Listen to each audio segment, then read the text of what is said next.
Mesdames, Messieurs, bonsoir. Non, pas moi, c'est Ignace Jean-Baptiste pour Chèvre TV Média. Jeudi, c'est dimanche 4 avril 2021. Ça fait plaisir, ça fait un grand plaisir pour nous encore, pour nous monter sur channel YouTube Chèvre là. Côté qui nous avons parlé de un ancien dictateur en Haïti. Ici François et Jean-Claude Duvalier.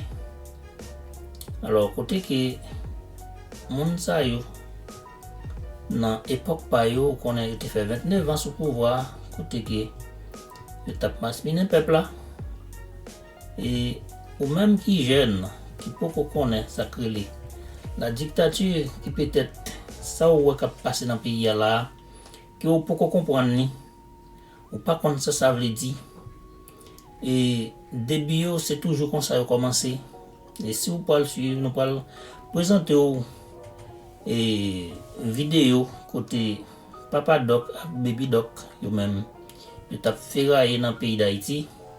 Eh bien nous parlons montrer vidéo ça côté qui parle ouais début dictature ça c'est même gens avec ça qui a passé là aujourd'hui. Alors début il était commencé surtout avec ça les Corton Tomacoute et aujourd'hui c'est pas Corton Tomacoute c'est Gangamé mais c'est toujours des corps paramilitaires côté qui ont choisi justement pour simer la terre dans le pays et que yo même pour faire des faits et côté que peuple là lui-même il pas gain droit à la parole, il pas gain droit à manifestation, il pas gain droit à revendication qui donc tout ça yo bali il faut que il valide. Et bien c'est même les gens ça yo dit là ouais et pouvoir qu'il a li armé des groupes et tout partout dans le pays côté que y a simé la terre. Et bien c'est justement ou même qui peut comprendre à porter vidéo ça pour comprendre et ouais situation si ça qui a passé aujourd'hui est-ce que le département avec ça qui est passé déjà et bien ou même on va faire analyse ou même et puis après on va faire commentaire par ou va dire non les gens ont comprendre situation aujourd'hui.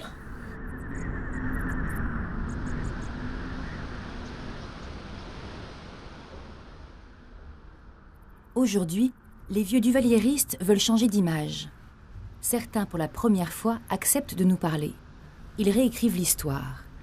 Fritz Cinéas, l'ami intime de Papa Doc, nous reçoit chez lui à Washington. Il nous brosse un portrait surprenant de François Duvalier.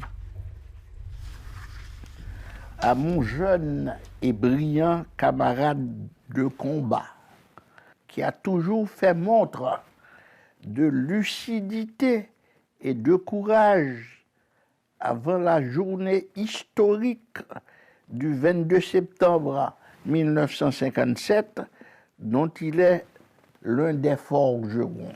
Affection, Dr François Duvalier. J'étais duvalieriste avant même que le docteur François Duvalier officiellement déclare sa candidature à la présidence d'Haïti. J'étais un de ses lieutenants, je travaillais avec lui et nous combattions ensemble. L'homme était d'apparence timide et très mesuré. On avait l'impression qu'il ne pouvait même pas écraser un œuf ou une fourmi. Le docteur François Duvalier, pour moi, était un humaniste.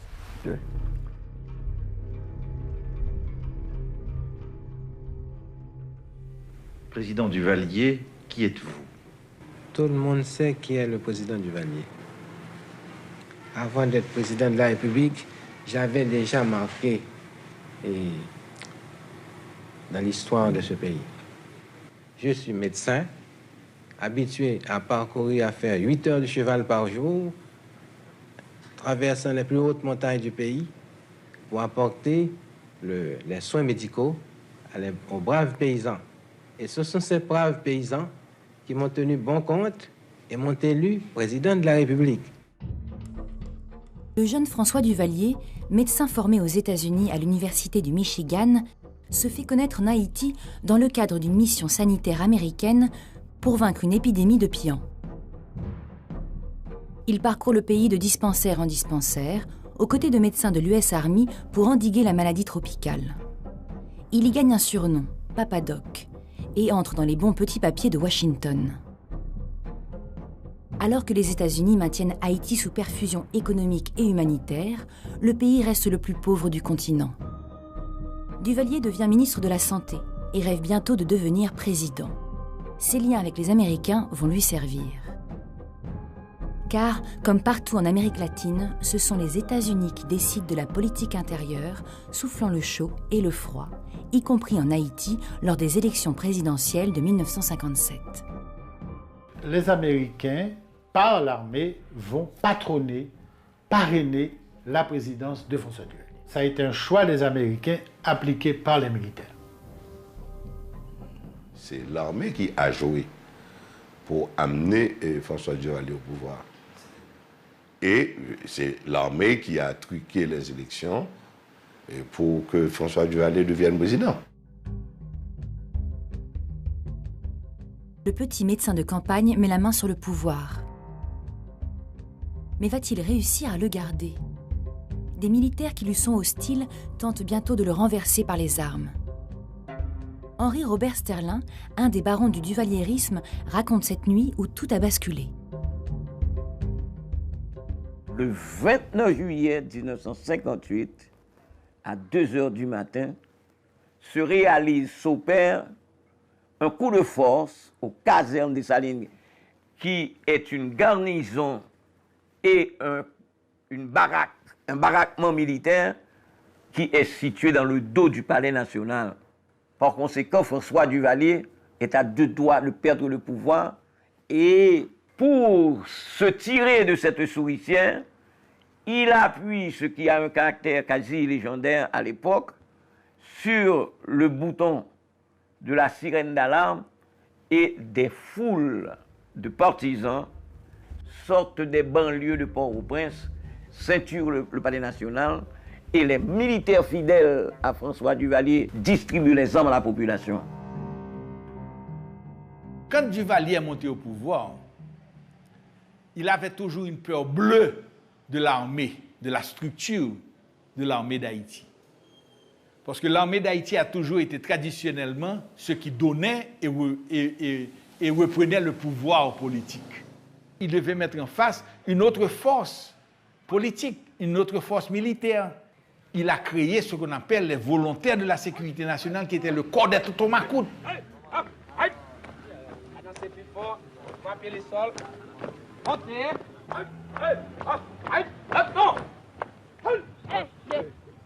Monsieur, vous avez combien d'hommes? 200 hommes. En quoi consiste leur entraînement? Comme volontaire. À quoi servent-ils? Enfin, il se sert pour défendre le gouvernement. Mademoiselle, il y a combien de temps que vous êtes volontaire? 1 an. Qu'est-ce que vous avez appris? Des exercices. Et quel âge avez-vous? 17 ans. 17 ans. Pourquoi est-ce que vous êtes volontaire? Pour servir le gouvernement. Pour servir le gouvernement.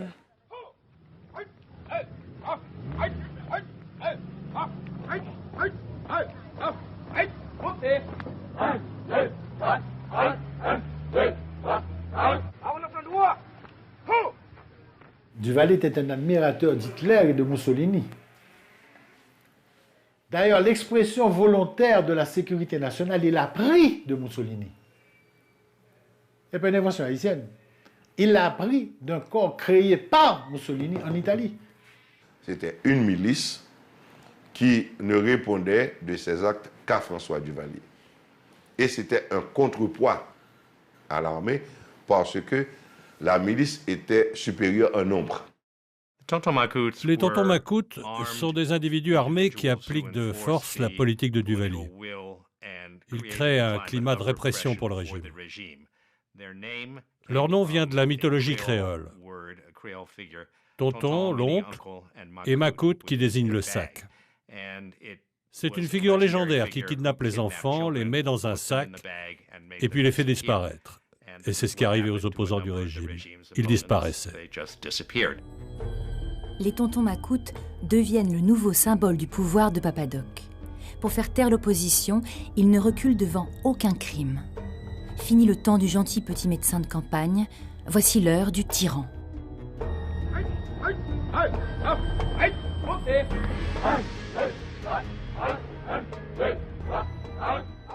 Les tontons Macoute sont partout. Pistolets à la ceinture, ils terrorisent la population. Les victimes s'en souviennent. Mais aujourd'hui encore, peu sont celles et ceux qui osent témoigner. À l'image de Marguerite Clérier, fondatrice d'une association qui se bat pour rétablir la vérité.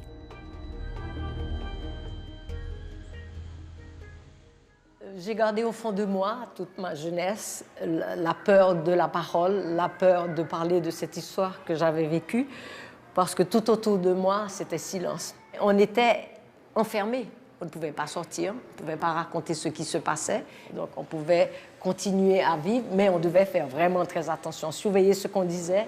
On n'avait pas le droit de se rencontrer, 3 groupes d'amis, 3 amis dans un coin de rue, ça pourrait mettre nos vies en danger.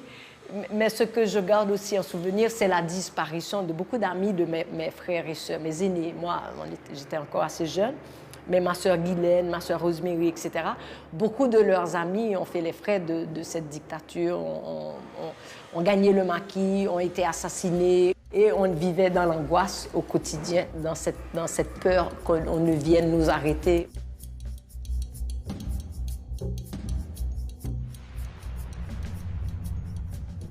La police politique utilisait un type de voiture allemande qu'on appelait les DKW. C'était des moteurs à 2 temps. Tof, tof, tof, tof, tof, tof, tof. Dès que tu les entendais descendre là-haut, ça veut dire qu'il y a quelqu'un du quartier qui allait disparaître. Et que tu ne reverrais sans doute plus jamais.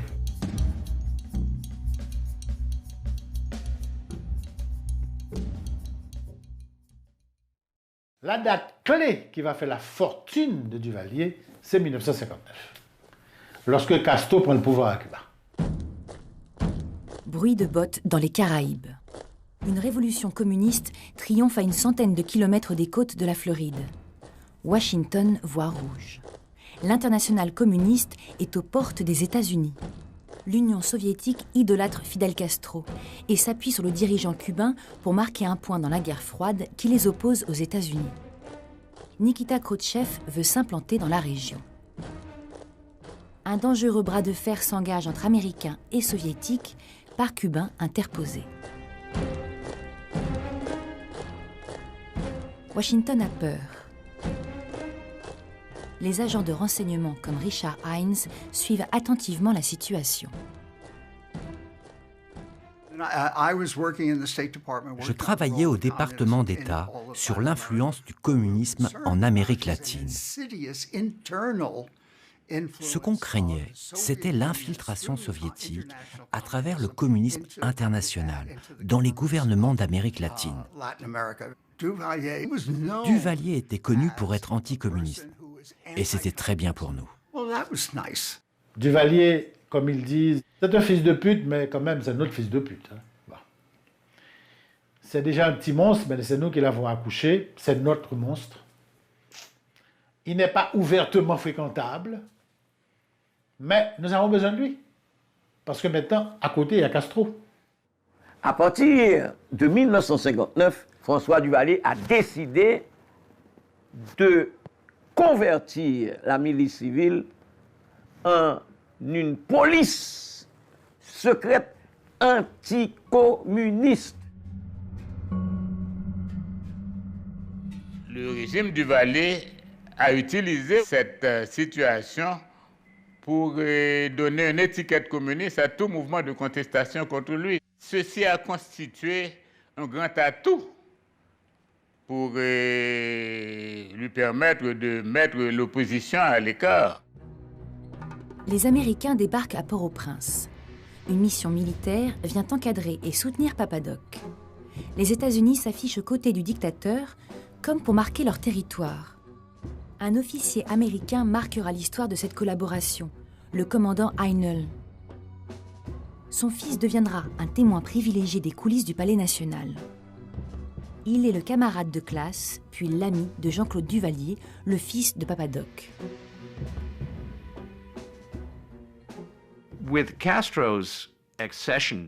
Avec l'arrivée au pouvoir de Fidel Castro, Duvalier est un peu inquiet. Mais en même temps, je pense qu'il voit aussi ça comme une carte qu'il peut jouer avec les États-Unis.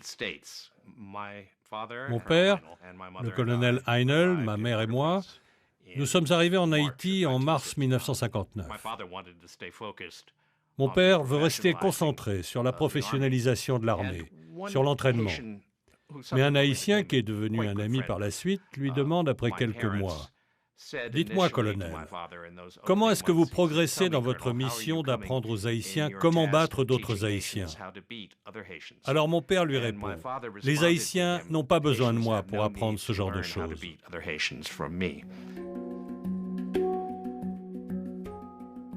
Que le commandant de la mission navale le reconnaisse ou pas, Papa Doc détourne l'aide militaire américaine.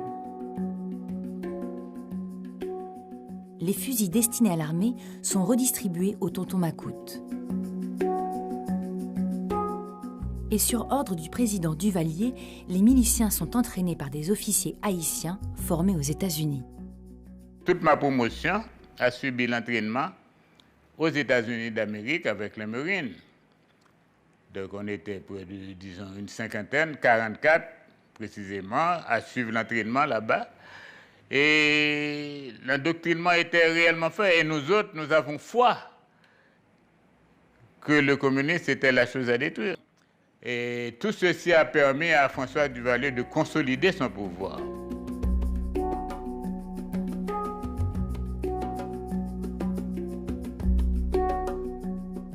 Quelques mois après la prise du pouvoir par Fidel Castro à Cuba, le cauchemar américain devient presque réalité. Un petit commando cubain débarque aux Irois dans le sud du pays pour tenter d'implanter une guérilla en Haïti. Mal préparés, ils sont tout de suite capturés. Ils sont venus en Haïti en juillet. Alors, à l'époque, il y avait déjà la mission navale américaine qui entraînait les troupes haïtiennes. Donc, c'est encore les Américains qui ont aidé les troupes haïtiennes à vaincre cette invasion de Castro. Le même été, dans le plus grand secret, Papa Doc est encore sauvé par les Américains dans d'autres circonstances. Papa Doc fait une crise cardiaque. Il tombe dans un coma diabétique et son médecin lui donne une piqûre d'insuline. Mais le coma s'aggrave. On appelle donc les Américains au secours et mon père donne l'ordre de faire venir immédiatement un cardiologue de la base navale américaine de Guantanamo à Cuba. Une équipe de médecins prend l'avion et 3 ou 4 heures plus tard, ils arrivent sur place. Ils resteront au chevet de Papa Doc pendant 1 mois pour le remettre sur pied. Et sans cette intervention, Duvalier serait mort. Des années plus tard, mon père a souvent repensé à cet épisode, car les gens lui posaient souvent la question de savoir s'il regrettait ce qu'il avait fait. Et il répondait « Non, c'était les ordres et je les ai suivis. » Mais bien sûr, les conséquences furent énormes. Beaucoup de gens disent que Papa Doc avait changé radicalement de personnalité après ça. Sa soif de répression et sa paranoïa augmentèrent considérablement. Après sa crise cardiaque, Papa Doc reste sous perfusion américaine. Aide militaire, aide financière, le régime est maintenu à flot à coups de millions de dollars. Mais l'élection d'un jeune président idéaliste à la Maison-Blanche va changer la donne.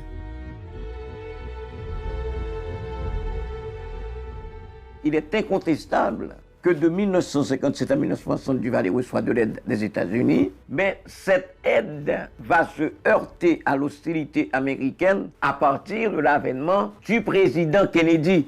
John Kennedy décide, et il le dit officiellement, Duvalier doit partir. Ce régime est déjà fermement installé sur un principe de terreur. Les gens ont peur du gouvernement, très peur des tontons macoutes.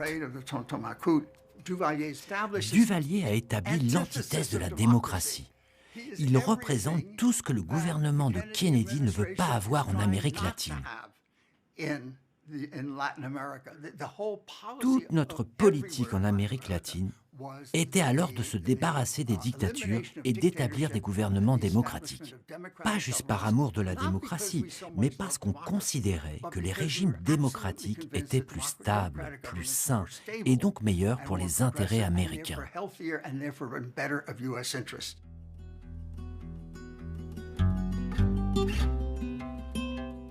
En 1961 débute une politique du chantage.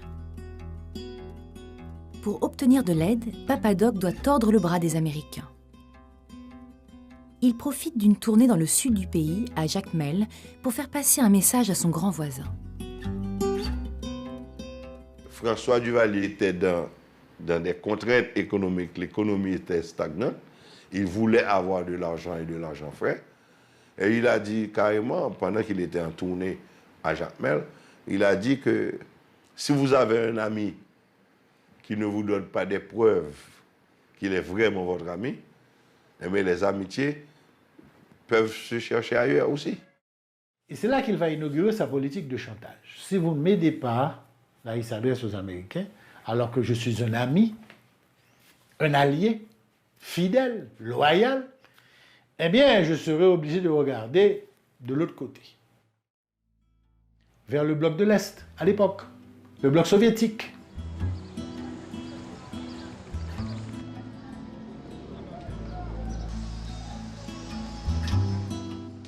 Papa Doc joue sur la plus grande peur des Américains, la théorie des dominos.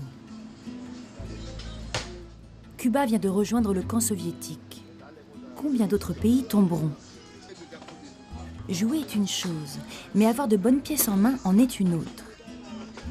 La chance sourit à Duvalier. Le président américain doit faire face à un danger bien réel et terrifiant. La menace nucléaire soviétique à Cuba.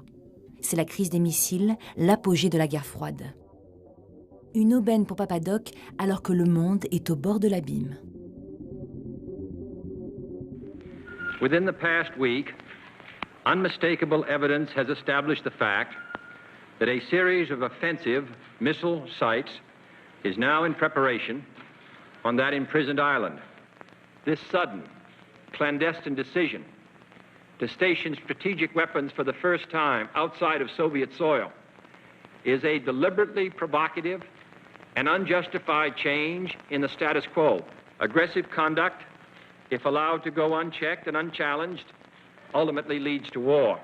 Lors de la crise des missiles à Cuba, non seulement il permet aux bateaux de guerre américains de patrouiller tout autour de Cuba dans les eaux haïtiennes, de passer dans les eaux haïtiennes, il offre à Kennedy le Mole Saint-Nicolas comme base d'attaque contre Cuba,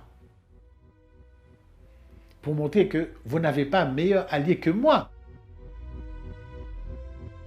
Malgré tout, Kennedy pense que Duvalier, c'est un allié dangereux. C'est un type qui peut facilement faire le lit du communiste tellement il est tyrannique, tellement il méprise son peuple, il l'écrase, etc.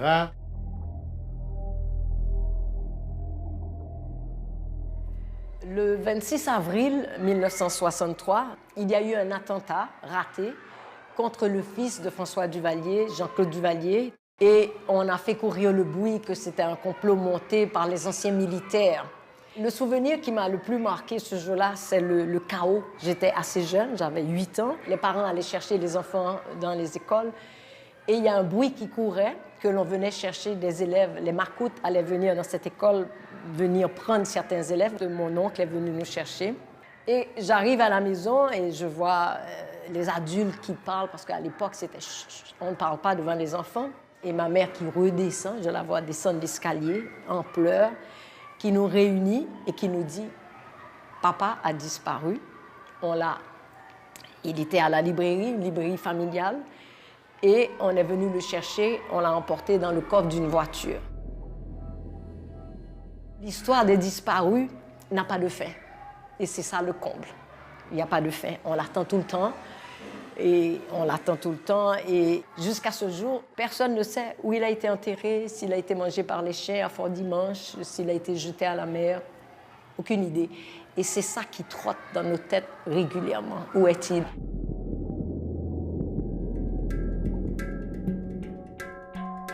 Duvalier écrase son peuple. Avec ses tontons macoutes, il met l'armée au pas en pratiquant des arrestations, des purges, des assassinats. Il demande alors à la mission navale américaine, qui lui est de plus en plus hostile, de quitter Haïti. Le divorce entre Port-au-Prince et Washington semble inévitable. 1963 est la date officielle de la fin du mandat de Duvalier. Donc, en avril 1963, les États-Unis commencent à lui mettre la pression. Et je lui dis, votre mandat va bientôt finir. Vous ne serez bientôt plus président d'Haïti. Vous devez partir. Duvalier ne bouge pas. Il ne bouge pas. Il reste là. Duvalier fait la sourde oreille. Il s'accroche au pouvoir. Et le hasard de l'histoire lui sourit encore.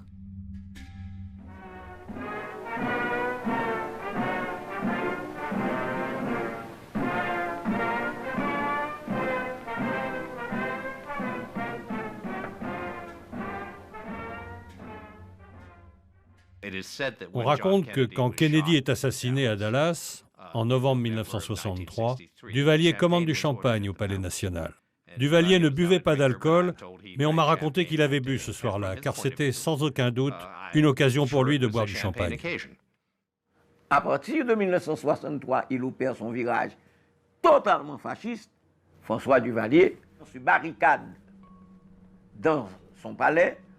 Il mène une politique répressive et brutale pour accéder à la présidence à vie en 1964. Son palais de Port-au-Prince est une véritable forteresse. Toutes les armes et toutes les munitions du pays s'y trouvent concentrées sur son ordre. Les voici, les fameux tontons macoutes de Duvalier. Il s'agit d'une milice populaire qu'il a créée le lendemain de son accession au pouvoir. Elle se substitue à l'armée, à la police. Ma conception idéale de l'État, c'est de réaliser le plus grand bien au plus grand nombre. Et pour réaliser le plus grand bien au plus grand nombre, il faut chercher parmi ce plus grand nombre les plus capables. I, Lyndon Baines Johnson, do solemnly swear that you will faithfully execute the office of the Presidency of the United States. Lyndon Johnson arrive en président, Duvalier, il va respirer, parce que pour Johnson, que nous importe, il ne faut pas secouer le bateau, parce qu'il va dans le bon sens pour nous. À partir du moment où il est anticommuniste, qu'il défend nos intérêts, il ne nous emmerde pas, qu'il dévore les Haïtiens, on s'en fiche. On a vraiment d'autres problèmes plus importants à gérer. Avec cette nouvelle administration, la décision est claire. On va vivre avec le régime de Duvalier. Ne nous causez pas d'ennuis et vous n'en aurez pas en retour.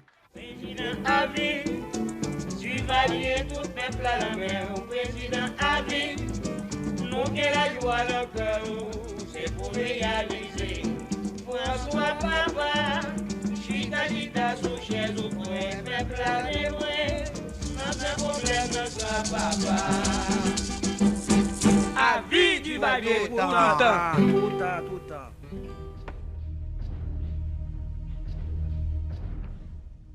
Democracy is a word, is only a word. What you call democracy in your own country, another country can call that a dictatorship.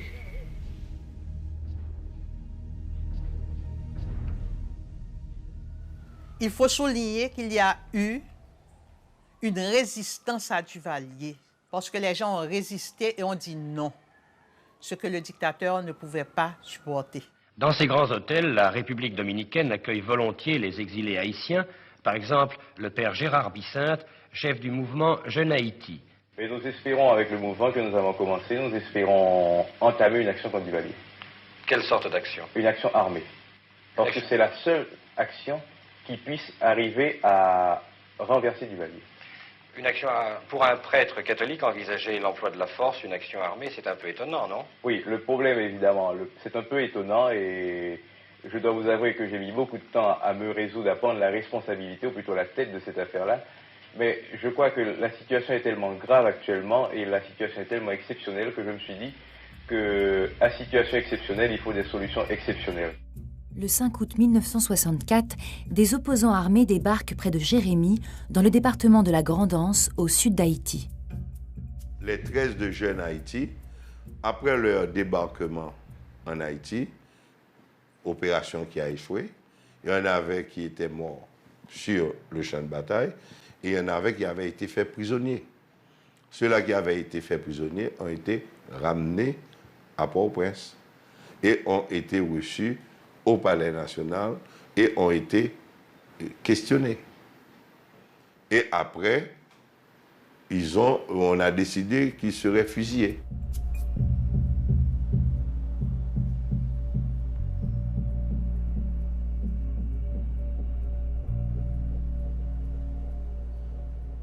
Il y en a 2 ou 3 qui ont été décapités et leur tête apportée au Palais national. Duvalier voulait leur tête pour s'assurer que c'était bien vrai. Donc, j'ai cette image d'un journal. Je reviens de l'école et je vois le journal sur la table.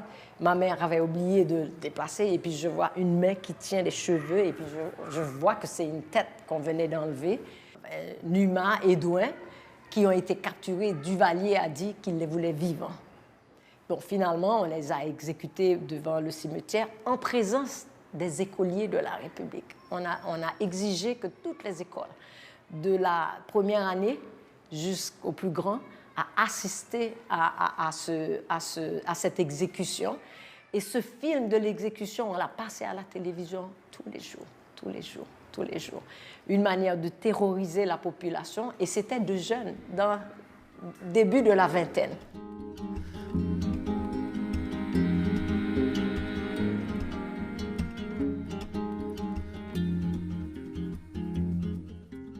Duvalier a décidé de faire un show. Moi, j'avais combien? 7 ans, 8 ans. Et puis, je vois, on filme tout et puis on a fait l'exécution des 2 types. Ceci m'a tellement marqué. Vous savez, quand un enfant est en bas âge, il n'a pas de discernement pour se protéger.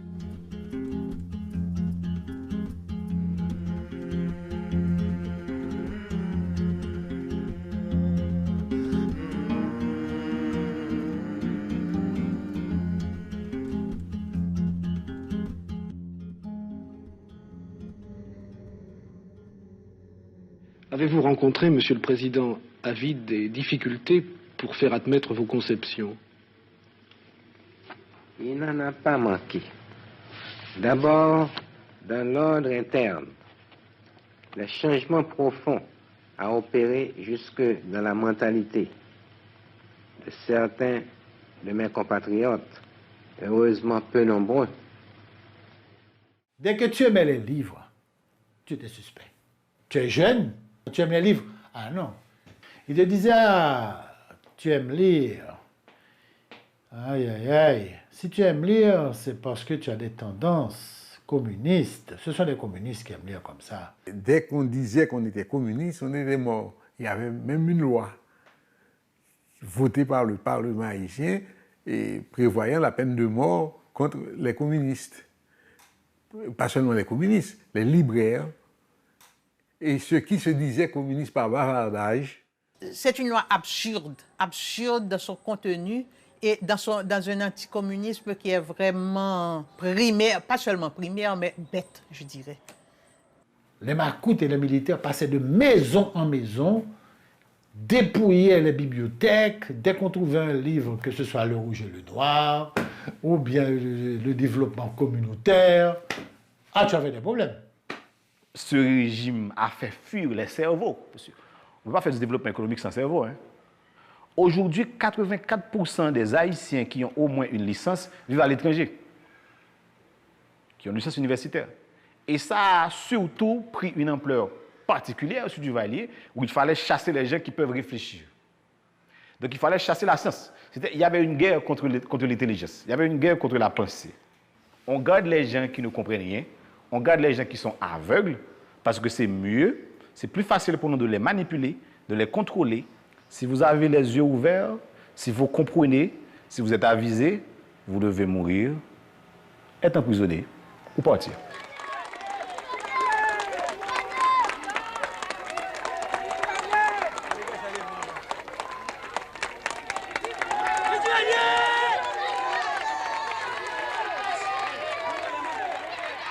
Duvalier a 61 ans. Si ça dépend de lui, il régnera jusqu'à sa mort. C'est ce qu'on appelle un président à vie. Le paradoxe chez cet homme vient du déphasage entre les vues qu'il exprime et la réalité telle qu'elle est. D'aucuns l'accusent de tout faire pour freiner le développement de ce pays qu'il connaît pourtant si bien.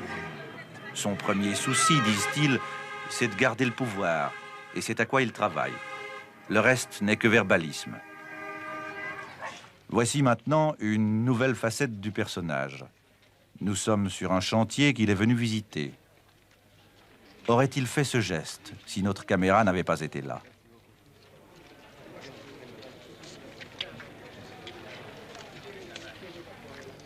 Ce n'est pas la paye qu'il distribue, mais un cadeau royal.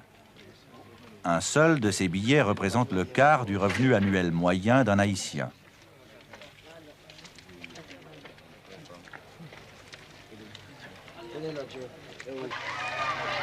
Le reste de la liasse est jeté à la foule.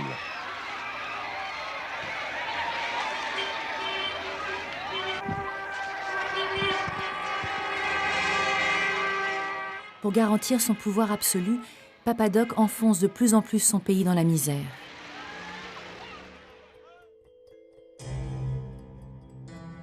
En novembre 1968, l'élection de Nixon sonne le retour des Républicains à la Maison-Blanche, synonyme de meilleures heures pour la dictature. Papa Doc jubile, les affaires vont pouvoir reprendre. Nixon, qui s'embourbe au Vietnam, veut renforcer ses liens avec les pays d'Amérique latine et des Caraïbes. Il envoie son bras droit, Nelson Rockefeller, afin de s'assurer du soutien des présidents amis. À Duvalier d'en profiter. Nelson Rockefeller se rend en Haïti en 1969 au terme d'un voyage plutôt raté à travers toute l'Amérique latine, en tant qu'envoyé spécial du président Nixon. Pendant toute sa tournée, il reçoit des accueils très mitigés, y compris des huées, des jets de pierre, enfin, ce genre de choses. Haïti sera le seul pays où Rockefeller sera accueilli en triomphateur. Alors que dans tous les autres pays, il est accueilli à coups de tomates, à coups de pourri. En Haïti, Duvalier le fait dérouler le tapis rouge. Et nous sommes en pleine période, là, en juillet 69, de répression anticommuniste. Papa Doc reçoit Rockefeller dans son bureau. Et alors que leur conversation se termine, il y a tout à coup des acclamations, une clameur populaire qui s'élève au dehors. Et la pelouse du palais a été remplie exprès avec des foules de partisans pour Duvalier.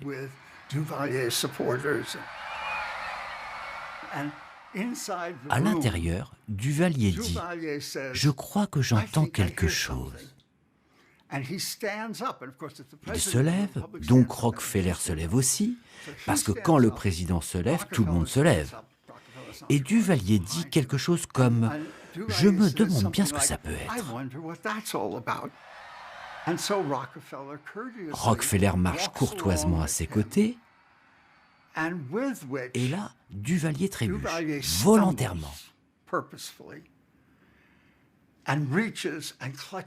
Et il s'agrippe à Rockefeller pour se soutenir. Rockefeller, qui est un très grand type, lui offre poliment son bras. D'ailleurs, Duvalier était déjà en mauvaise santé à cette époque.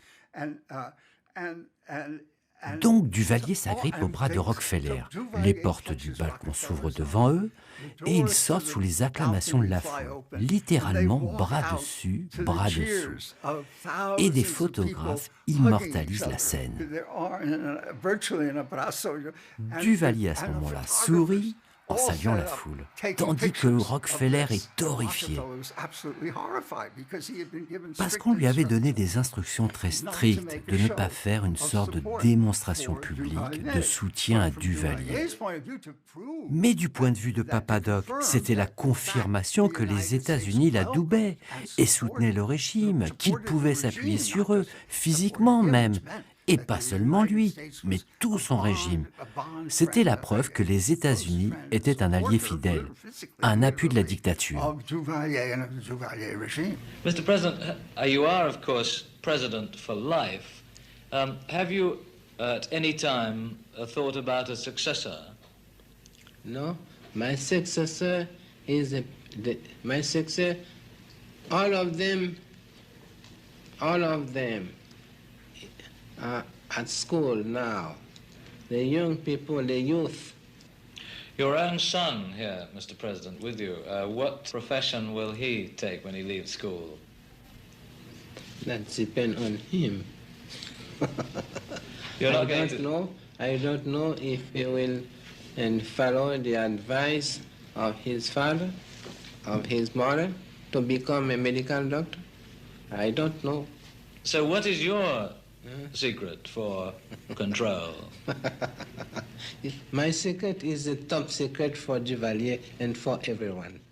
En 1970, définitivement, François Duvalier apprend, après consultation de ses médecins français, qu'il n'a plus longtemps à vivre. Et à ce moment-là, il pense sérieusement à sa succession. Beaucoup de gens croient toujours que Jean-Claude Duvalier a été le choix de son père. C'est tout à fait faux. Son choix se porte sur un homme qu'il a servi pendant près de 14 ans comme ministre des Finances, de l'Économie, du Commerce, etc., M. Hervé Boyer. C'est lui que Duvalier avait choisi. Mais les Américains décident autrement. Les Américains disent non. C'est votre fils qui doit vous succéder. Parce qu'il faut assurer la pérennité du nom Duvalier qui terrorise et qui est un ciment à l'intérieur de tout le système du gouvernement. Jean-Claude a été le bébé des Américains.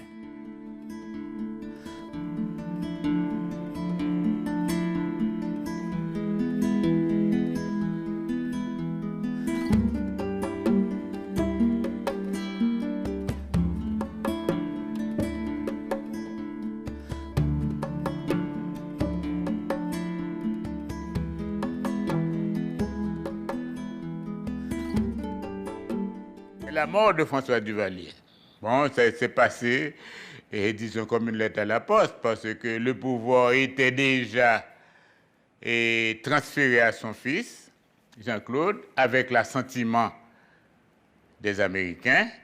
Donc, François Duvalier est mort, c'est comme en Angleterre, le roi est mort, vive le roi. À 19 ans, Jean-Claude devient donc le plus jeune chef d'État du monde. Autour de lui, les lieutenants de son père, la vieille garde, les dinosaures qui veillent aux grains et à leurs intérêts. Baby Doc était un incapable. Son père était un dictateur brutal, féroce. Mais à sa manière, il était très compétent. Bien sûr que Baby Doc n'avait pas la même étoffe.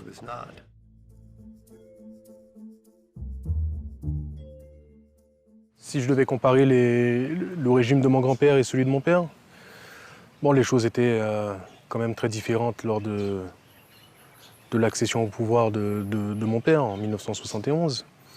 Le contexte géopolitique lui-même ayant changé, on n'est plus, si vous voulez, dans cette période tumultueuse de la guerre froide, de ce grand moment d'affrontement entre les deux blocs dans la région.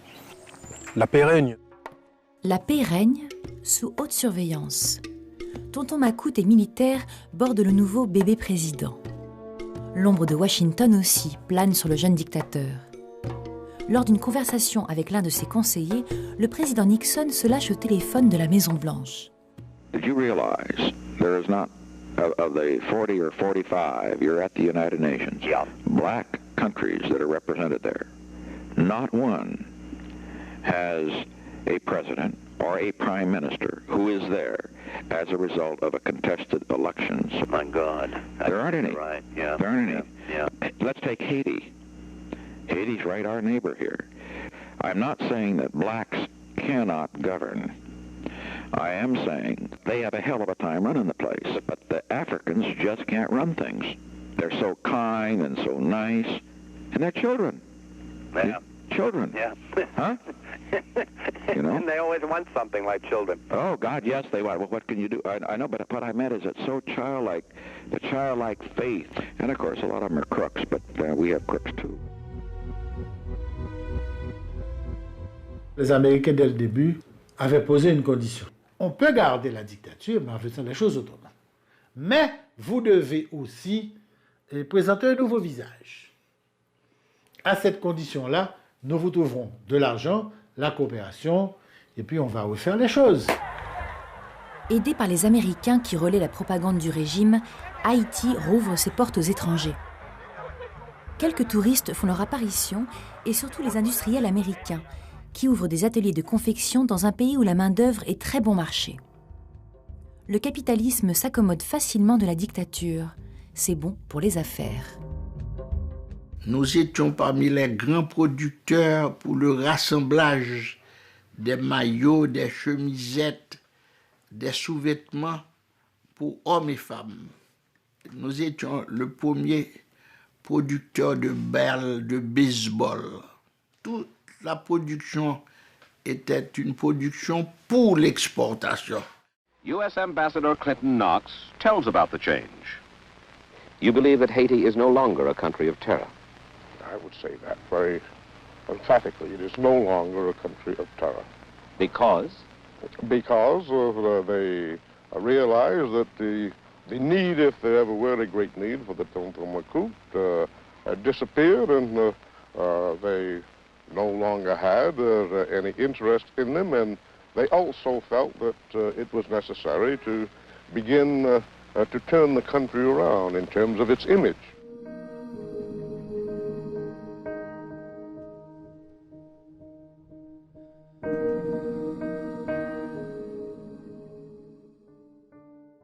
La dictature de Duvalier père, pour moi, était moins dure que la dictature de Jean-Claude Duvalier. Parce que sous la dictature du père, tout le monde savait que c'était un tortionnaire. Tout le monde le savait, c'était connu parce qu'il a fait des massacres au début pour pouvoir s'installer en 1964 comme président à vie, qu'il avait épargné personne. Il n'avait pas épargné la bourgeoisie, il n'avait pas épargné la classe moyenne, il n'avait pas épargné le peuple. Quiconque s'y mettait, il prenait ce qu'il veut, ce qui veut dire qu'il avait acquis cette réputation-là. Tout le monde savait déjà que Duvalier était un tortionnaire et un assassin. Tandis que Jean-Claude Duvalier lui-même, c'est le fils. Il est venu à 19 ans, soi-disant comme une sorte de huluberlu ou bien une sorte de retardé mental, tu vois, très jeune, etc. Et puis tout le monde voulait lui donner le bénéfice du doute. Mais pourtant, il a hérité de la même structure et de répression qui avait été bien rodée pendant 14 ans de Duvalier.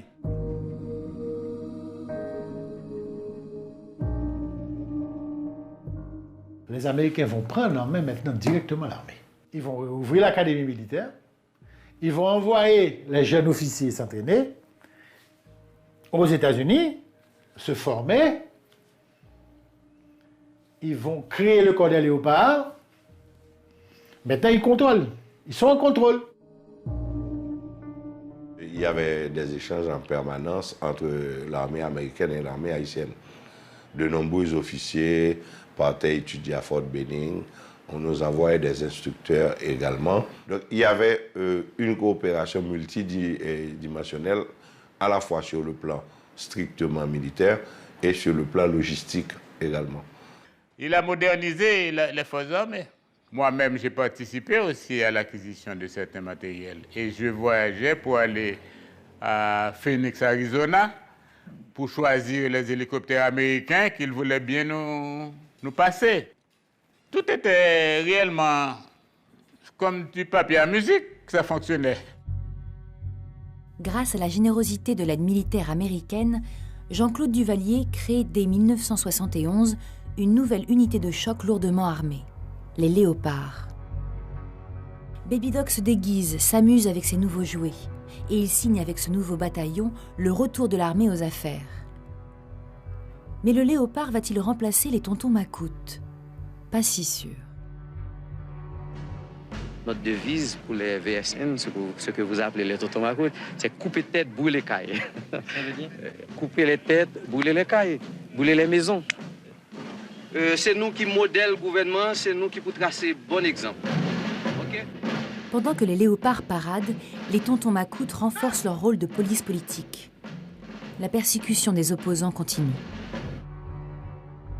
Deux d'entre eux, Max Bourgely, numéro 2 du Parti communiste haïtien, et Robert Duval, simple citoyen opposé aux idées de la dictature, connaîtront les terribles geôles de Fort-Dimanche, surnommées alors par les Haïtiens Fort-la-Mort.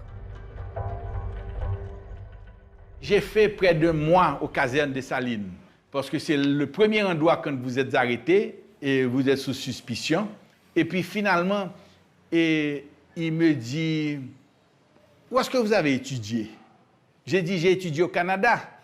Et puis lui de me dire, ok, d'accord, fermez-le. Parce que j'avais étudié au Canada, mais sans aucune preuve, sans rien du tout, simplement pour fermer ma gueule, tu comprends? J'ai été dans les cellules des casernes, au bas des casernes, et après un mois, on m'a transféré un soir pour m'amener au Fort-Dimanche. Vous avez dit que vous êtes communiste, et dit oui, mais vous savez que ça, nous, c'est la peine de mort. Le 3 janvier, la cellule s'est ouverte, on nous a embarqués Fort-Dimanche. C'est là où on envoie les gens pour qu'ils pourrissent avant de mourir. Fort-Dimanche, c'est une prison qui pourrait tenir entre 300 et 400 personnes. C'était 10 cellules, okay, qui étaient à l'intérieur d'un complexe militaro-macoute. Fort-Dimanche est devenu vraiment le point central de sa répression. Si tu atterrissais là, c'est le verdict objectif pour vous, comme opposant à Duvalier, c'était la mort. Quand je suis arrivé à Fort-Dimanche, dans ma tête, tout était foutu. C'était terminé. Et mon aventure sur Terre, il est fini, parce qu'on ne sort pas de Fort-Dimanche. Imagine-toi une cellule de 3 mètres par 4 mètres. Tu as peut-être 40 personnes à l'intérieur. Et on était tout nus. On vous donne l'équivalent de 300 calories par jour. Je voyais des prisonniers qui, à la fin de leur vie, avaient perdu toute lucidité, avaient perdu leur esprit, et qui buvaient le liquide qui s'échappait de la tinette. Urine mélangée à de matière fécale diluée qui coulait de la tinette. C'est ça qu'ils buvaient, ils n'avaient pas d'eau. Dans ma cellule, pendant les 8 mois que je suis passé là, j'avais comptabilisé 180 personnes qui sont mortes. 2 par jour, 3 par jour. Comme ça, le gouvernement ne pouvait pas dire qu'il maltraitait les gens parce qu'ils mouraient de leur mort naturelle. Il y avait eu des exécutions sommaires, mais ce n'était pas avec des balles. C'était surtout avec des cagoules qui mettaient dans la tête des gens. Ils sortaient dehors et puis ils leur donnaient un coup de bois dans la nuque. Et puis après ça, on allait vous jeter dans un trou plus bas dans le champ de tir. C'est là qu'on mettait les cadavres. Et des fois, pas profondément. Et les chiens, on pouvait entendre des chiens qui se disputaient les cadavres. Et quand on m'a transféré au pénitencier national, je suis passé à côté d'une vitre. J'ai continué. C'est quand je suis arrivé plus loin, je suis retourné et me dit, ça c'est moi. Je ne me suis pas reconnu moi-même personnellement dans la vitre. Parce que mes yeux étaient descendus là et et la peau de mes fesses était arrivée jusque derrière mon genou. C'est-à-dire que, tu sais, les photos que tu voyais d'Achaud, dans les questions de juifs qui avaient... C'est exactement ça.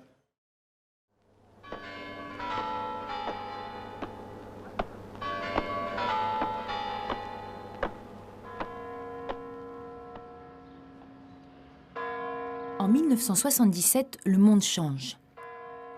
À Moscou, l'heure est à la détente. Le Kremlin accepte une trêve dans la guerre froide. L'Union soviétique de Léonid Brejnev a signé les accords d'Helsinki. Moscou s'engage à respecter les droits de l'homme. Une nouvelle ère se dessine et l'affrontement Est-Ouest est de moins en moins virulent. Aux États-Unis, le tout nouveau président démocrate, Jimmy Carter, se doit de montrer l'exemple et de défendre dans sa propre zone d'influence cette politique imposée au bloc de l'Est et à l'Union soviétique, y compris bien sûr en Haïti. Il voulait changer l'image, tu sais, des États-Unis, tu sais, à ce qu'on ne puisse pas le considérer comme le type qui protège toutes les dictatures de son arrière-coup. Tu vois? Et c'est comme ça qu'il a adopté la politique des droits de l'homme. Mais c'est Jimmy Carter avec son problème des droits de l'homme qui a commencé à bouleverser l'échiquier politique sous Duvalier. Comme pour Nixon avec Rockefeller au temps de Papadoc, Carter envoie un émissaire à Port-au-Prince, Andrew Young. Ancien compagnon de route de Martin Luther King, Young dicte à Baby Doc la nouvelle conduite à tenir. Cela implique le respect des droits de l'homme. My presence here indicates that we are concerned about human rights everywhere. Andrew Young va poser deux actes, deux prises de parole qui vont marquer sa visite. Il rencontre les journalistes à l'hôtel Beau Rivage. Et il prononce un discours à la résidence de l'ambassadeur américain, et c'est là qu'il va lâcher cette phrase fameuse: « Il est temps de cesser d'étouffer les voix de la liberté. » Il faut cesser d'étouffer les voix de la liberté. Imprisonment of the voices of freedom and dignity in one society, denying them access to their families, treating them with brutality, does not do anything to further the growth and development of a country. In fact, it contributes ultimately to its downfall. Voici maintenant nos conditions pour rester dans l'alliance avec les États-Unis, le respect des droits de l'homme. C'était un ouf de soulagement et la pression qui va s'exercer pour libérer les prisonniers politiques. Le 22 septembre 1977. Jean-Claude n'était pas tout à fait d'accord, hein, mais il n'avait pas le choix. C'était à prendre ou à laisser. S'il voulait être aidé, il fallait qu'il rentre dans cette dynamique. Donc, il a négocié la libération de tous les prisonniers politiques, et il y en avait pas mal. Et c'est comme ça qu'il y a les circonstances de la vie internationale et nationale qui ont joué pour moi, on m'ait pris peut-être 5 jours avant la mort. Parce que si j'avais fait 5 autres jours encore comme ça, j'étais mort parce que je commençais à perdre un peu la concentration.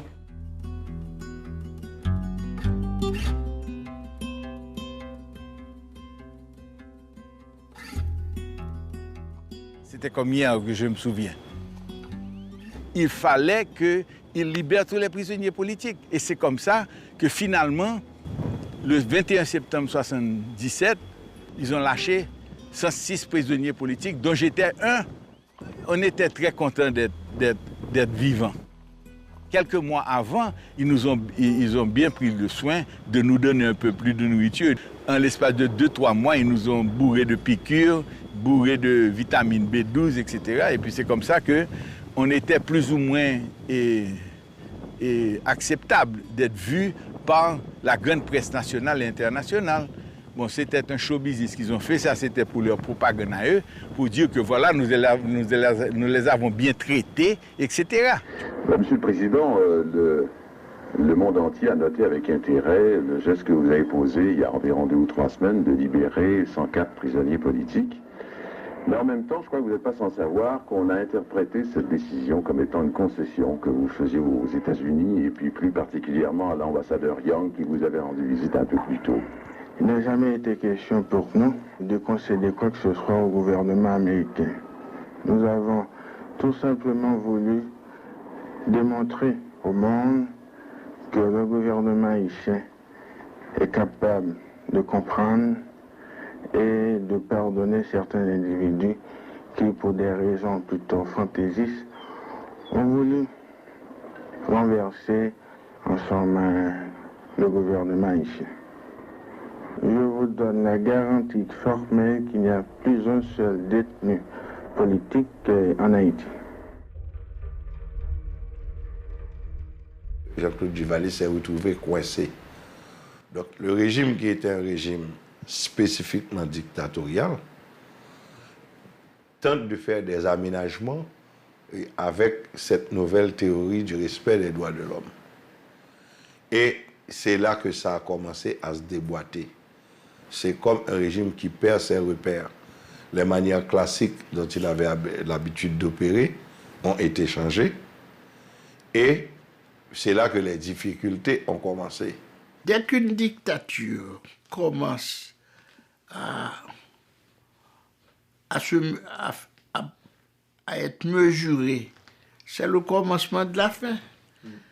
Ce qui a permis à Papadoc et à Jean-Claude de tenir, c'est parce que l'opposition avait peur. Babouquette l'a tombé. C'est-à-dire, la babouquette, c'est ce qu'on met dans la bouche des chevaux. Tu vois, babouquette l'a tombé.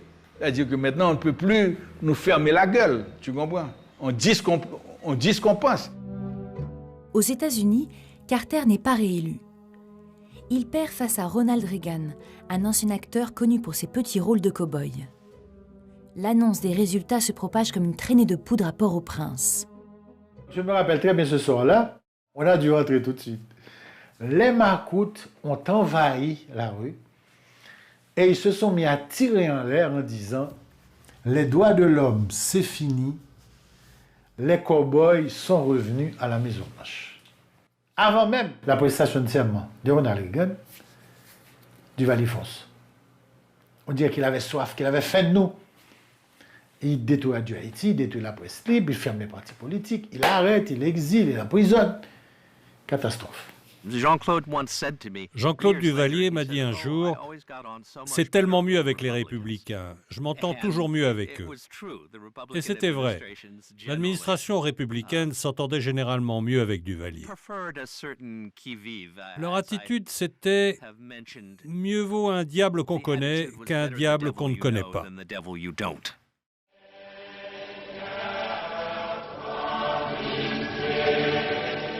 Dans la cathédrale de Port-au-Prince, Jean-Claude épouse Michel Bennett, une belle mulâtresse qui avait déjà 2 enfants d'un premier mariage, avec le fils d'un opposant au Duvalier, tué dans une tentative d'attaque du palais en 1959.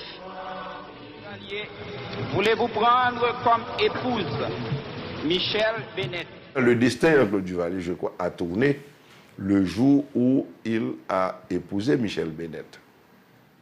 C'est là que le système a été ébranlé et le déclin a commencé. Alors que les fromages avant le mariage étaient bien distribués en différentes grandes familles, maintenant, quand il se marie, sa belle famille a tendance à prendre les fromages des autres. Qu'est-ce qui va provoquer le mécontentement au sein de la bourgeoisie? Selon des statistiques de la Banque mondiale, il apparaît que les Haïtiens privilégiés s'attribuent plus de 40% du revenu national. Alors, est-ce que vous pensez que cette situation pourra être modifiée progressivement? Selon la Banque mondiale? Oui. Et ces statistiques commencent à quelle année? 76. 73? Il y a eu quand même 8 ans. Hein? 76. 76, ça fait quand même près de 5 ans. Je n'ai aucune idée des derniers chiffres, mais je pense que ceci a de beaucoup évolué. Et que depuis quelque temps, nous apercevons qu'il y a une bonne partie de la population qui participe au développement économique et social du pays. Pope Jean-Paul II visite Haïti en 1983.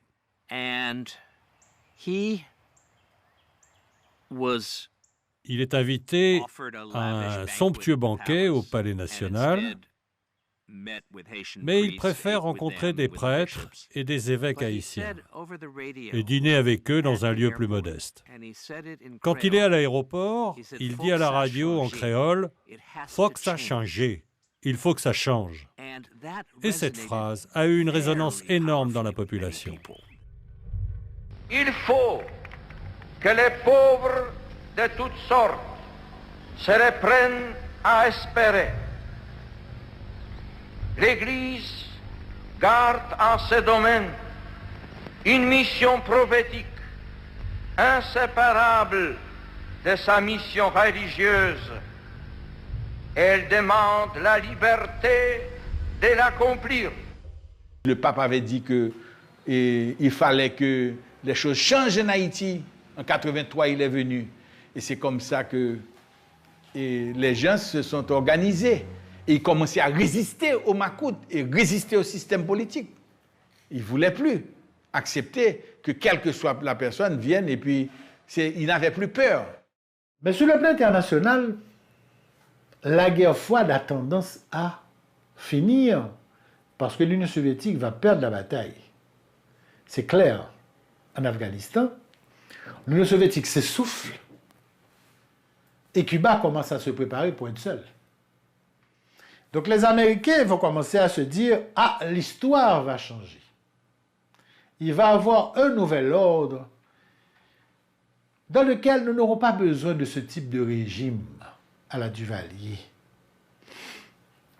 Et c'est ce qui va expliquer qu'à un certain moment, ce régime-là, qui avait été gardé pour faire face au communisme, étant donné que le communisme va s'effondrer, Duvalier n'aura plus sa raison d'être.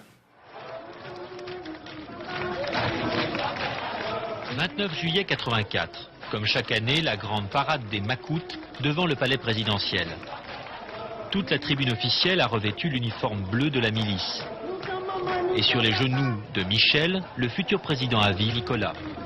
Cloche la son infidèle volée, toute couleur de drapeau pour credo, l'enconsécration qui riait. Mais mon père, ouais, faut que ça change. Pour la vie, puis mal ou le bien.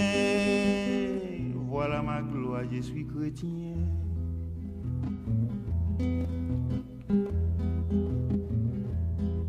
Prends bateau là pour moi, calé rayon sale là pour moi, Côte cabane dans souple, oh, la rivière pour nous conduire l'aller. Oh, l'enragé, oh, il débordé, oh, il senti pissé. Qui enragé, oh, il débordé, oh, faut y aller, qui enragé, oh, il débordé. Ici encore, le gouvernement ne fait rien. Seuls des bonnes sœurs et des pères salésiens s'occupent de ces déshérités. Par exemple, en aménageant un point d'eau potable, en construisant des écoles ou des dispensaires. Comme vous pouvez l'imaginer, l'état sanitaire des habitants de ce bidonville est lamentable.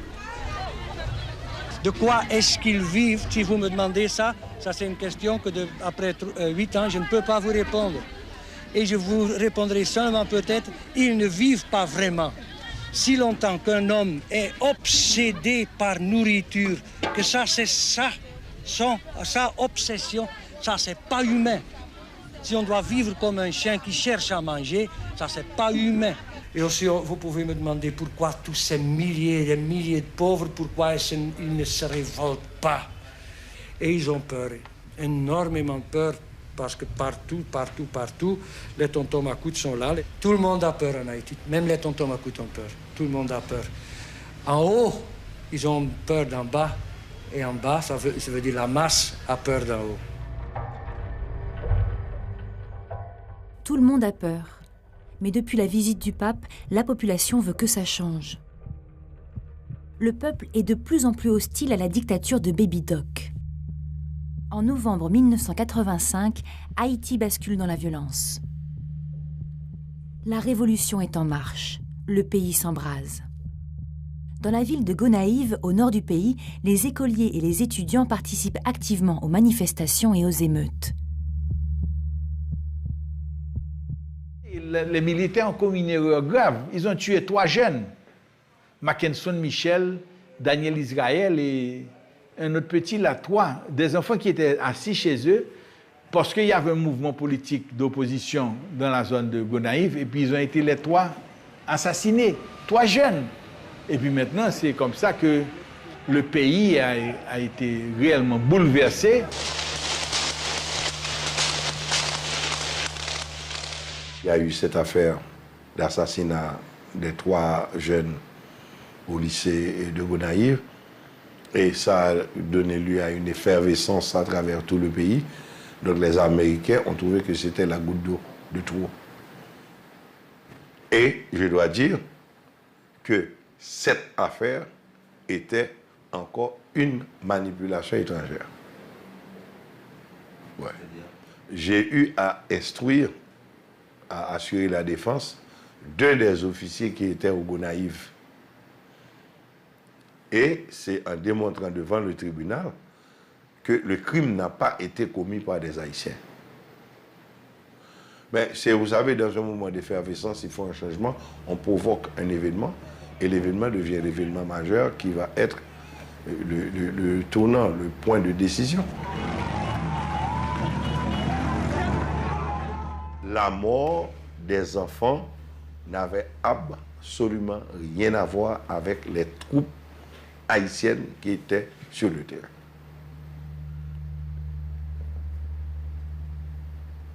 Et là, je suis clair et formel là-dessus. Ouais. Mais vous ne démentez pas que ça puisse être la CIA. Ah voilà, vous voulez me faire dire vraiment ce que je vous ai dit, que je ne vous dirai pas. Mais il y avait des étrangers. C'était une manipulation. C'était une opération pour amener à la décision finale, la justification. La situation en Haïti devenait de plus en plus chaude, de plus en plus inquiétante. Il y avait des démonstrations, des manifestations contre Baby Doc, ce qu'on n'avait jamais vu sous son père. Donc, un jour, un représentant de Baby Doc vient me voir et il me demande « Qu'est-ce que vous, les Américains, vous voulez ?» Alors je lui ai répondu « On veut qu'il parte. » C'est ainsi que nous avons été reçus au State Department, ici, à Washington, pour solliciter que l'on mette un avion à la disposition de Jean-Claude Duvalier.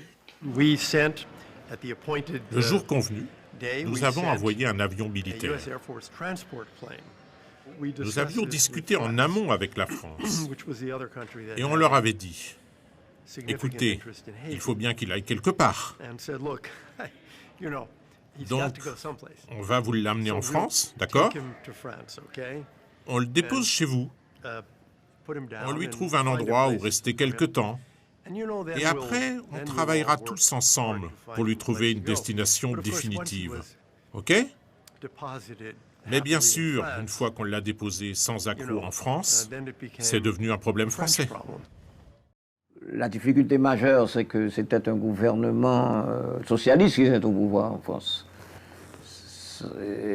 C'est pas une mince affaire que de négocier avec François Mitterrand. Il est parti calmement, hein.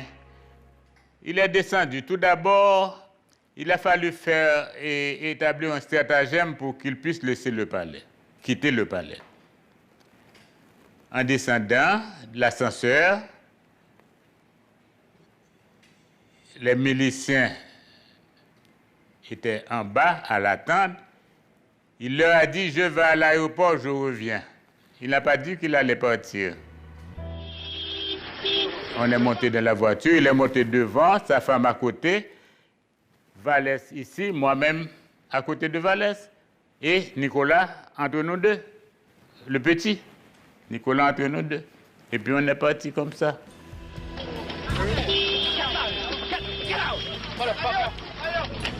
Get out! Motherfucker!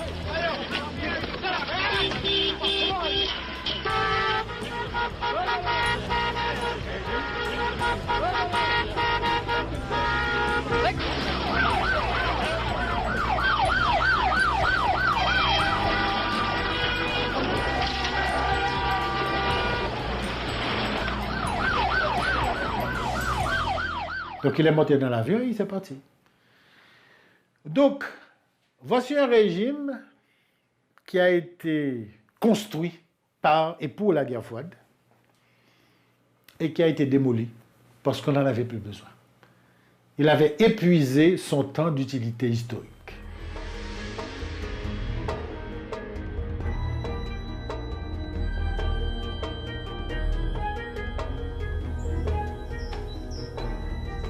Quand j'ai appris qu'il prenait un avion de l'US Air Force pour venir en Europe, je n'imaginais pas qu'il viendrait à Taloir. Duvalier, assassin! Assassin! Duvalier, hors de France! Duvalier, hors de France! Duvalier, assassin! Va te faire juger, hors de France! Duvalier, assassin! Duvalier, assassin! Monsieur Duvalier s'en va. Le plus vite possible. Nous avons pu établir que 120 574 575 dollars au moins avaient été illégalement détournés par les Duvalier à leurs fins personnelles. Mais j'avais vraiment, non seulement l'impression, mais la certitude que la France s'était fait avoir.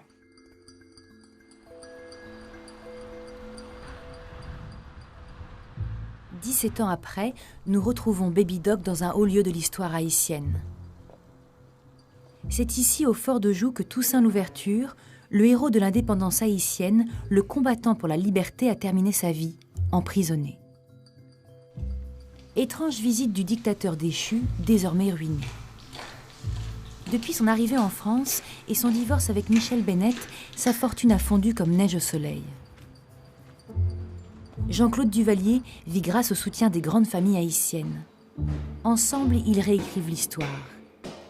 Baby Doc essaye de se justifier et de répondre à nos questions. J'ai laissé Haïti avant tout afin d'éviter un bain de sang. Parfois, un dirigeant doit pouvoir se retirer. Doit pouvoir se retirer afin de permettre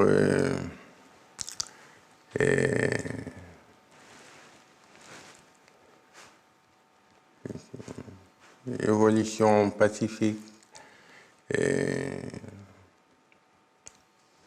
Moi, je l'ai fait surtout pour mettre fin à la crise politique que traversait le pays. Le peuple haïtien, pour ne pas dire, bon, une bonne partie de la population a quand même gardé un bon souvenir de mon gouvernement. Certes, il restait encore beaucoup de choses à faire. Je pense qu'on était sur la bonne voie. Et vous pensez qu'il existe une nostalgie, Jean-Claude Duvalier? Écoutez,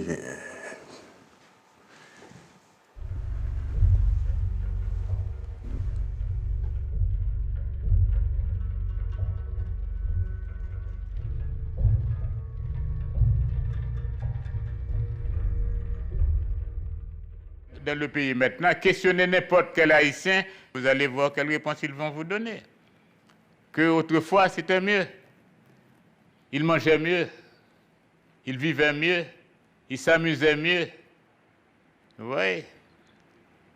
Naturellement, il y avait aussi des persécutés politiques qu'on ne peut pas nier. Mais le pays en général fonctionnait mieux.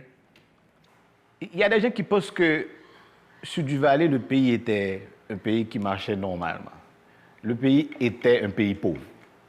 Et ça, on doit être clair là-dessus. Le développement économique n'était pas dans l'agenda du Duvalier. Ça doit être clair. Il y avait un seul focus, une seule motivation, qu'on garde le pouvoir. Peu importe les conditions, peu importe ce que ça coûte. Donc les actions qu'il avait faites, justement, étaient dans cette logique. Si on compare Haïti et les autres dictatures de la région, comme le Chili ou la République dominicaine, c'était clair. Les autres pays, Pinochet, Balaguer, étaient dictateurs, mais ils ont jeté les bases de la modernisation économique de leur pays.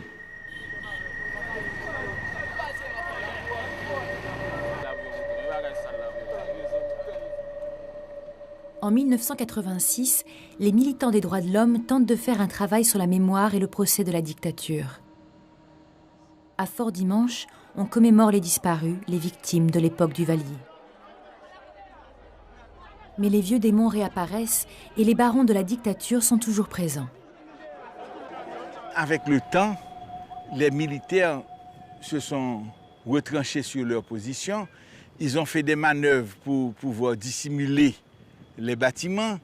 Tous les vestiges ont été abattus avec des tracteurs. Même les fosses communes, ils ont été détruites pour montrer qu'il n'y avait jamais eu vraiment le Fort-Dimanche. Je suppose que ça dérange énormément parce que Fort-Dimanche, c'est un symbole de torture, un symbole d'une société, d'une époque que beaucoup de gens sont impliqués dedans, qui vivent encore aujourd'hui, qui ont formé leur capitale, et ils se croient impliqués et ils veulent tuer toute mémoire. Vous avez perdu quelqu'un? Mon mari, Roland Montas, il était avocat. Et il a été condamné pourquoi? C'est-à-dire qu'on n'a jamais su pourquoi. On est venu le chercher un samedi matin à midi. On lui a dit que le président voulait le voir. Et depuis lors, je ne l'ai jamais revu. On n'a jamais su où est-ce qu'on l'a amené. C'est tout. D'aucuns disent qu'il est mort à Fort-Dimanche. Mais nous ne le savons pas. On avait recensé près de entre 30 et 50 000 morts sur la dictature de Duvalier père et un autre encore 50 000 morts sous la dictature de Jean-Claude Duvalier. Ça a été le taux de mortalité pendant 30 ans. Ça, c'était le prix de la dictature. Il y a non seulement un déni, il y a même un révisionnisme. Il y a beaucoup maintenant qui écrivent et qui racontent toutes les merveilles de cette période-là. Alors qu'au fond, comment peut-on parler de merveilles sous une dictature aussi féroce? Le duvalierisme est encore présent dans ce pays, la mentalité duvalieriste est encore présente, les pratiques duvalieristes sont encore présentes, et mine de rien, beaucoup de ces barons sont encore dans les coulisses à jouer, à faire les jeux de pouvoir et à préparer leur propre relève à travers leurs descendants. Aujourd'hui, l'héritier de la dynastie se lance en campagne. L'histoire d'Haïti bégaye-t-elle encore? Nicolas Duvalier s'explique. Me voir me présenter sur l'échiquier politique aujourd'hui, ça met beaucoup de gens inconfortables. Parce qu'ils voient en moi peut-être une alternative à leur échec à eux. Il ne s'agit pas essentiellement d'être comme mon grand-père ou comme mon père ou être complètement différent. Je pense qu'il y a eu du bon chez les deux. Mais je n'hésite pas non plus à m'inspirer de ce qu'il y a eu de bon chez l'un comme chez l'autre. S'il y a eu des choses négatives, bien entendu, il y en a eu. Mais il y a eu beaucoup de choses positives aussi. L'ordre et la paix régnaient en Haïti avant 86. Il faut rétablir certaines vérités. Parce que l'histoire est d'une façon biaisée, j'ai envie de dire, parce qu'elle ne représente que la version d'un certain groupe de personnes. La vérité est multiple, la vérité c'est des nuances de gris, c'est pas seulement blanc ou noir. C'est pas seulement on est pour ou on est contre. Mais dans les livres scolaires, comment est enseignée l'histoire? Elle n'est pas enseignée du tout, cette période de l'histoire contemporaine. Jusqu'à aujourd'hui, aucun manuel scolaire ne fait référence à cette tranche de notre histoire. Ces livres n'ont pas changé depuis 50 ans et ce n'est pas acceptable. Et c'est pour ça, lorsqu'on parle de la nécessité de connaître le duvalierisme par la jeunesse haïtienne, on voit que c'est plus qu'urgent. La grande question, c'est à qui profite le crime? Le statu quo adore l'ignorance. Le statu quo adore l'aveuglement. Mais pourquoi éduquer les gens? Pourquoi conscientiser les masses, ou les paysans, ou les pauvres par rapport à leur situation? Un pays qui n'a pas de mémoire est un pays voué à sa destruction. D'où viens-tu? Qui es-tu? Tu n'es pas tombé du ciel. Les gens qui sont au pouvoir actuellement et les gens qui sont plus ou moins aisés ont tous bénéficié un peu de la dictature quelque part. Ça, c'était bien pour eux à l'époque. Il n'y avait pas de syndicat, il n'y avait pas de contestation, il n'y avait pas de radio. Tout le monde était bien paisible à faire leurs affaires. C'était la paix, mais la paix des morts. Dans la rue Zéveux, un franc progressiste, un jeune journaliste, sur le sol cloué, la face défoncée, on dit qu'il est mort pour la vérité. Alors nous disons encore si vous pouvez abonner avec Chanel là, à abonner avec lui, pas négliger pour tes suggestions et ou même qui bien famille ou amis que vous pensez vidéo ça vous intéressé, pas négliger share ensemble avec eux.